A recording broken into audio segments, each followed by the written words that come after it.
Come on, come on, come on, come on, come on. As one, Crookshank, your one and only Move Swiftly speaker, checking in for a daily Move Swiftly thought, giving you a perspective on teamwork that you will not get anywhere else, where we teach not rising to the occasion, but always falling to your level of preparation, day in and day out. That's what we do around here. And I want to start today's Move Swiftly thought by repeating a phrase that yours truly came up with maybe a couple of months ago now. And the phrase is, two types of educators, all right? There's the ones that go by a curriculum, okay, that's them, it's them.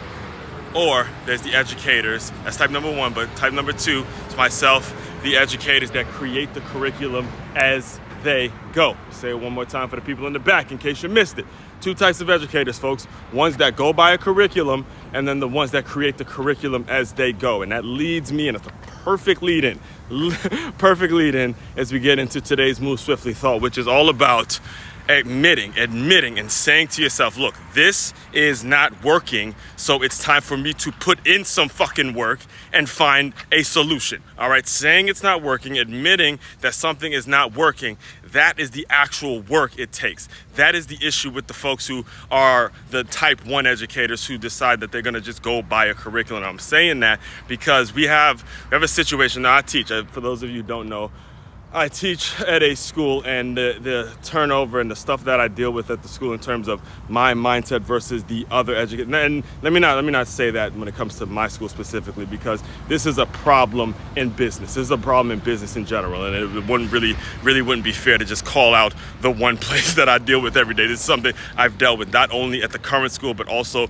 at other places I've been. I've done it, dealt with businesses, businessmen, people who just are so fucking stubborn in terms of letting go of something and using every excuse. In fact, it's going to lead in to a lot of what we're going to be talking about next week in terms of black fatigue and why it's getting to the point where you're getting people who are really just annoyed because they're not admitting to themselves, and they don't have enough mental fortitude to say, look, this idea, this system, this thing that I'm doing is not working. And the reason they don't do that is because that actually takes work. It actually takes work to find a better solution so you can actually solve the problem. A lot of people are not interested in actually solving the problem. They're just interested in getting through the day, getting their money, getting their check or whatever it is, and moving on and acting like they've actually done a great job. And I'm going to give you an example. I'm going to use the school I teach at as an example.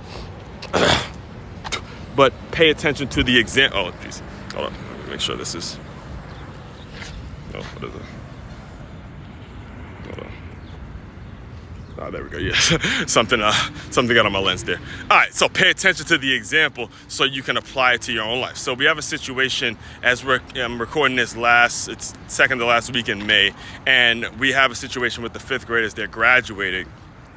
Me graduating in a few weeks, going on to middle school and all that kind of stuff. And the majority of the time, like I'm usually with the older kids, and I'm usually dealing with the 4th grade room. But for the entire year, I'd say they've gotten, as a whole, that class has gotten maybe 20% of the time they've actually have their recess. You know, a lot of the teachers, they're always, oh, well, I'm going to take away your recess. Something happens, I'm going to take away your recess. You know, all that kind of stuff, which is okay. That might work for a younger crowd who are younger grade student or whatever it is. Every once in a while, you take away the recess because they didn't do this and they have to do this during recess. In fact, I don't like it, and I don't like it because of something I personally did last year. I remember last year, the kids were acting like a mother. They were acting out and stuff like that. So I not only took away their recess, but I had them stand in hula hoops. And I had them all have hula hoops. I gave them clipboards, and I gave them a piece of paper, and I had them all write, you know, I will respect the teacher. I will respect the teacher for the whole 30 minutes.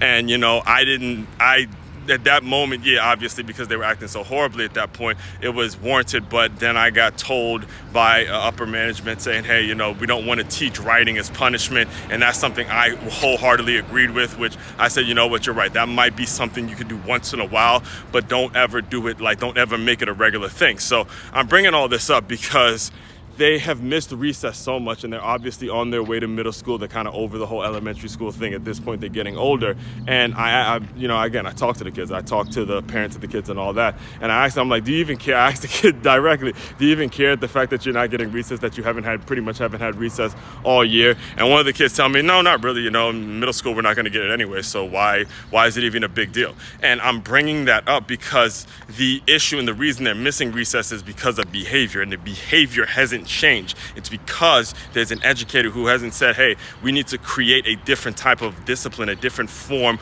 of assessing some sort of a discipline or assessing some sort of a penalty other than taking away their recess, because the recess isn't working. And thinking of that actually takes work. All right, just doing the status quo and deciding, okay, I'm going to take away this, take away that recess, okay, that isn't working. And when you start admitting that as an adult, the thing that does work is going to take you some actual work to think about and figure that out. Take some empathy, take some understanding.